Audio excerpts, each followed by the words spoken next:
Kaieteur Radio, keeping you informed. Demerara and Essequibo 99.1 FM. Burby's 99.5 FM. Kaieteur Radio. 6 beauties, 6 countries, 1 big pageant. The inaugural Miss Cricket Carnival 2022. See delegates from Barbados, Trinidad and Tobago, Guyana, St. Lucia, St. Kitts and Nevis, and Jamaica, vying for the crown and $10,000 on Monday, September 26th at the National Cultural Center. Come out and support the delegates as they compete in their evening gowns, national costumes, and swimwear. Tickets are $2,000, $2,500, and $3,000 and are sold at the National Cultural Center. Which country will walk away with the crown at the first ever Miss Cricket Carnival 2022? That's why listen, give me Caribbean girls, love me Caribbean girls.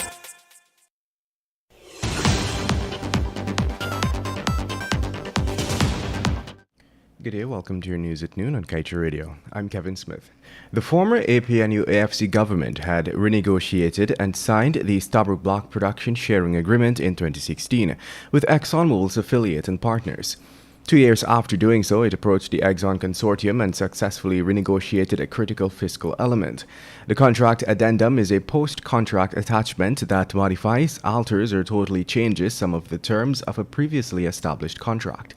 According to Addendum Number 1 of the Petroleum Agreement dated April 26, 2019, it was evident that the named parties were in agreement that the contract allowed for the 2% royalty to be recovered. To plug this loophole, the addendum that was subsequently filed categorically stated that it shall not be recovered in any way. Sealing the new arrangement were former President David Granger and President of ESSO Rodney D. Henson. Affixing their signatures as witnesses were former head of the Energy Department, Dr. Mark Bino, and the country's petroleum advisor at the time, Matthew Wilkes. Chartered accountant Christopher Ram said that the PPP should take the example of the APNU-AFC and demand renegotiation.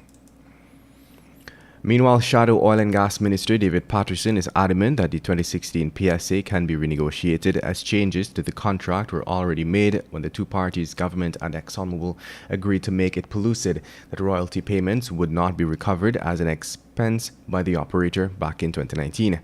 Patterson, during an AFC press conference on Friday, however, told the media that the political will to renegotiate the deal must be present for the oil companies to comply. And Vice President Bharat Jagdeo maintained his government's satisfaction with its handling of transparency matters relating to the Natural Resource Fund. Jagdeo insisted that the changes made to the former government's 2019 NRF Act did not weaken the legislation, but instead improved oversight relating to the management of oil monies.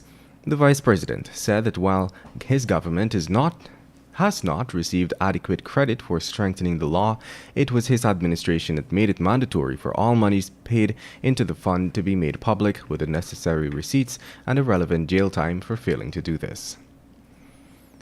Meanwhile, Guyana's local content legislation has paved the way for the institution of a series of robust guidelines which demand foreign oil contractors to provide detailed information about their employment and procurement activities with Guyanese. Specifically, the guidelines state that contractors, subcontractors, and licensees must provide the local content secretariat with a local content half-yearly report. And in response to the decision by Director of Public Prosecutions Shalimar Ali Haq to discontinue a private criminal charge against Crime Chief Wendell Blanham, the legal team for Detective Sergeant Dion Bascom is moving to challenge the decision. On Wednesday, Bascom appeared in the Georgetown Magistrates Courts to answer to 3 cybercrime charges. The charges against Bascom came weeks after he made accusations about an alleged police cover-up in the murder investigation of Ricardo Fagundes. On that said day, Bascom's lawyer, Nigel Hughes, filed a similar charge against the crime chief. In other news, to bolster its standing internationally, the University of Guyana, with help from the United States Embassy, is currently in the process of obtaining accreditation through the Accreditation Board of Engineering and Technology, or ABET.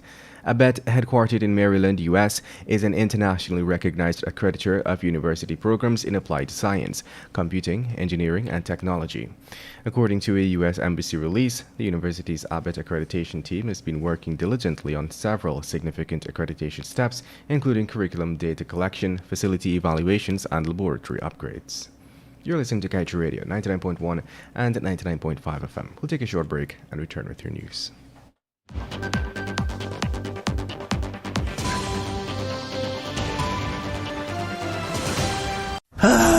Not a single bar of service. Not with us. Digicel officially has the best mobile coverage in Guyana. Be it in Aishalton or in Etteringban, we got you covered. Digicel, better together.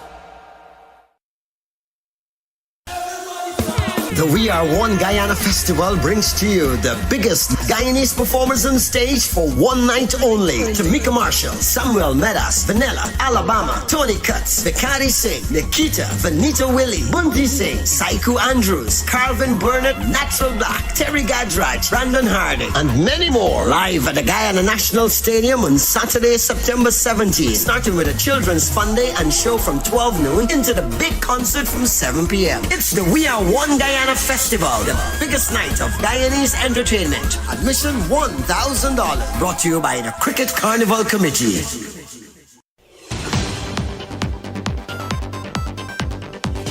Welcome back. The Ministry of Public Works on Friday announced that a total of $8.6 billion in road works will be completed in Region 6. In a release, the ministry explained that some 268 contracts will soon be awarded to contractors to complete the works. The ministry did not state the specific roads that will be rehabilitated using the funds. It was only on Wednesday that the Public Works Ministry inked $56 million worth of contracts with 25 contractors from the village of Buxton on the east coast of the Marara to rehabilitate 25 bridges in the community. And the Guyana Court of Appeal upheld the decision on Friday, which essentially stated that the former CEO of the New Building Society, Maurice Arjun, was not culpable of any serious misconduct that warranted his dismissal. Arjun and two of his managers were fired on allegations of fraud in 2006 regarding a $69 million withdrawal made from the account of Bibi Shamina Khan, a member of NBS at the time. The men endured negative publicity as well as a trial in the magistrate's court before they were cleared of the charges. The former CEO had filed a lawsuit challenging the ground by which he was dismissed from his job wrongfully. And to wrap things up, we turn the pages of today's Kaieteur News to page 7, dedicated to being blunt. Truth must prevail. Although many detractors have emerged over the years, they have never succeeded in silencing Kaieteur News. In many ways, they have tried to destabilize us, but they have failed, and miserably, too. By now, they know that we must be doing something right, something honest, something that is truly blessed by the Creator. We will never stop standing up for the truth. So to those who see truth as a plague, your best option is to leave us be, for through this empire, truth will continue to prevail. And that brings us to the end of today's News at Noon.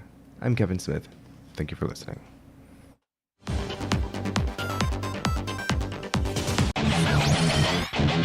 Want value for your advertising dollar? Then place your ads on Kaieteur Radio's Newscasts. Streamed live on 6 different mediums, reaching hundreds of thousands. Advertise today and watch your dollar grow. Call us on 225-8465 or 226-8210 today.